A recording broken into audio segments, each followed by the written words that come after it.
O sector forestal é unha actividade clave na economía de Galicia, sen embargo, presenta un nivel de infrautilización moi alto. Con este traballo, Eliana, Esther, Iker e máis eu, Almudena, queremos ensinarvos como aproveitaron os nosos avós comparado connosco.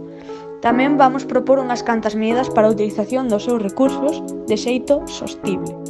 Na época dos nosos avós, as cousas eran moi diferentes. Eles aproveitaban os recursos que o monte lle ofrecía para subsistir. Fundamentalmente, as árbores que cortaban transformábanse en leña, que despois era empregada nos fogares para aquecer, cociñar e mesmo como método para fumar os chourizos na matanza. Tamén empregaban a madeira para facer apeiros agrícolas que serían de axuda para labrar o campo. No outono recollían cogomelos, landras e outros froitos. O gando era levado ao monte a pacer e nos ríos atopábanse peixes e as mulleres aproveitaban a auga para lavar a roupa. Agora, obtemos outros beneficios diferentes que están máis enfocados ao ocio e desfrute no noso tempo libre. O monte é empregado cada vez máis dentro do mundo do turismo. Dende hai uns anos, o sendeirismo, moitas andainas, carreiras, rutas para facer bicicleta ou simplemente dar un paseo con amigos ou mascotas converteronse en algo fundamental para a nosa sociedade.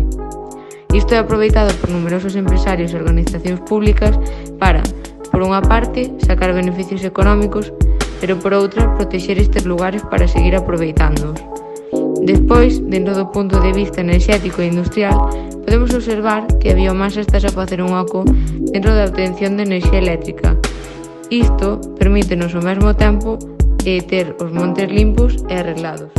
Máis bosques é máis biodiversidade.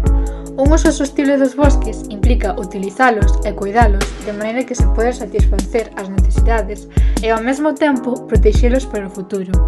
Os métodos sostibles non son os mesmos en todos os lugares.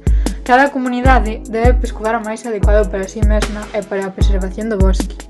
Aínda tendo en conta isto, vamos a expor aquí algúns métodos. Se talan as plantas trepadoras e outras plantas e árbores para despexar, permítese o ingreso de máis luz solar no bosque, para que crezan as plantas que se desexa. Volver sementar despois de cortar. A queima controlada. A tala selectiva. Máis coordinación cidadá para frear os incendios. Máis xestión forestal para facer os montes máis fortes na economía.